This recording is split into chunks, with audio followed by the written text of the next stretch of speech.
tell you some of our experiences we've had these last 6 weeks. Telling you these stories doesn't do it justice. I hope to bring back some memories from my fellow classmates and give a feel of what it was like through our experience. As a group, we were all given and assigned a water bottle to act as a radio, which is our lifeline, in hopes that we would learn how important a radio is. With that said, we were not allowed to let it leave our sight. By not letting it leave our sight, I mean keeping it in our pocket, which was the only safe place we could keep it, because of instructors read infatuation with these water bottles. He would jump on them, throw them, kick them, step on them, pretty much do anything to make them not functional. Once this happened to your bottle, you would be given a new radio, and you would mark it Generation 2 and so on. I'm proud to say that I still have a Generation 1.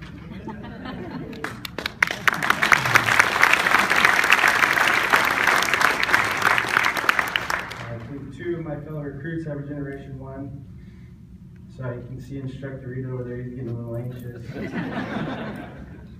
So I'm going to set this down. So if anybody sees Instructor Reed get up, just let me know.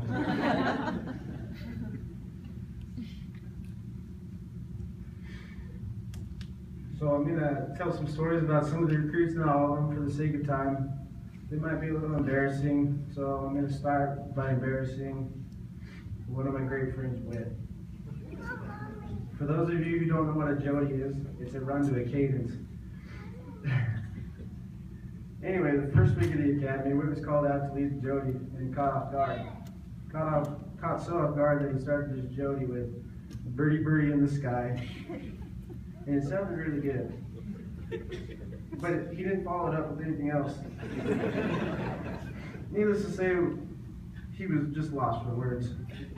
Because of his loss of words, we were required to drop. When we drop, our instructors just drop us to the ground, and whatever they say we have to do. So we were required to do flare kicks. This definitely set the tone for me because I did not want to make us drop. After that incident, I tried my hardest to avoid all situations where I had to leave the group, particularly in jodies, because I did not want to be the center of attention. I tried to make up for this by being the class cheerleader, so they would know, so that they wouldn't know or think that I was the quiet one trying to avoid jodies. With that said, I managed to avoid leading a jody for 3.5 weeks. It was pretty stressful. Little did I know I'd be giving the speech at our graduation. So those 3 weeks that I was stressed out and felt really guilty doesn't matter anymore. Public speaking is not my forte, so I'm sorry. I guess I should have apologized ahead of time. Next, Frederick. Frederick, on the other hand, he can make up a jody on the spot. We ran so many different jodies that Frederick came up with. Some were freestyle with no forethought put into them. Some were planned. Some were very different. Some were so diverse that they ranged from Chuck Norris to his own version of the Disney song, "Do You Want to Build a Snowman?" It was probably one, I liked that one a lot. You can ask him to sing it for you later. The next person, the next person. I could probably say Pickles, and everybody would know what I was talking about. Never in my life have I seen someone so obsessed with pickles. Sissel can always make us laugh. From his weird comments, some of them about pickles, and his obsession. It's a true obsession. We had, I don't know, how many jars of pickles did we go through? We had big jars, little jars, organic, non-organic, ones that had to be refrigerated. We'd have pickled drink-offs, drinking the juice. First I want to end with, oh wait, this is the best part. We would just get a kick out of Sissel. It was awesome. He has this, so when you're in your turnouts all day and they get wet, It's very uncomfortable, and there's nothing you can really do about it. So Sissel came up with what we call the chafe run. And it's pretty much like having a barrel tied between your legs and running. And if you want, Sissel, do you want to demonstrate? I could probably demonstrate a little bit. So it goes something like this. When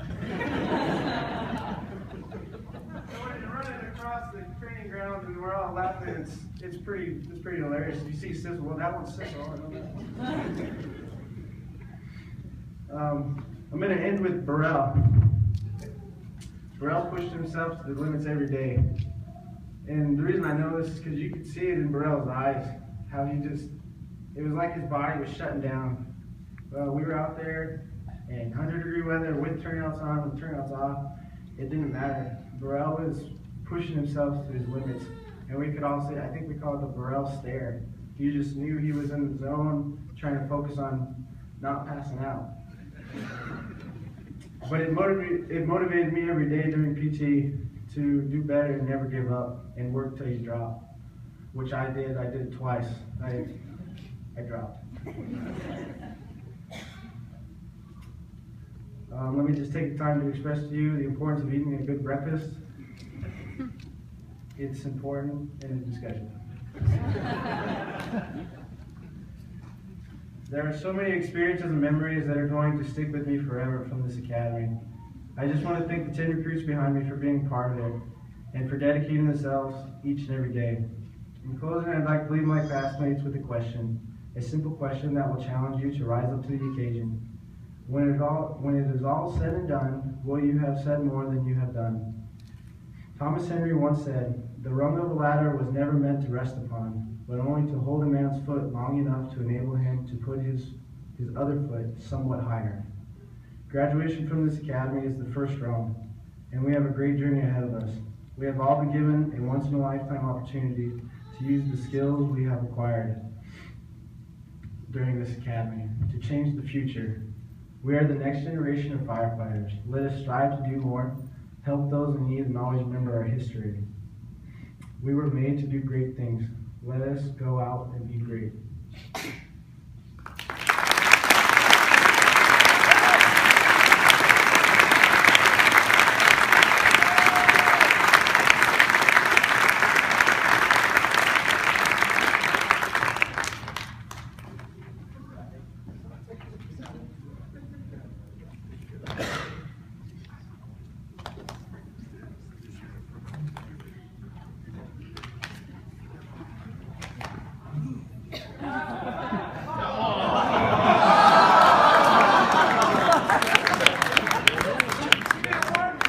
That's right, I told him he could have it.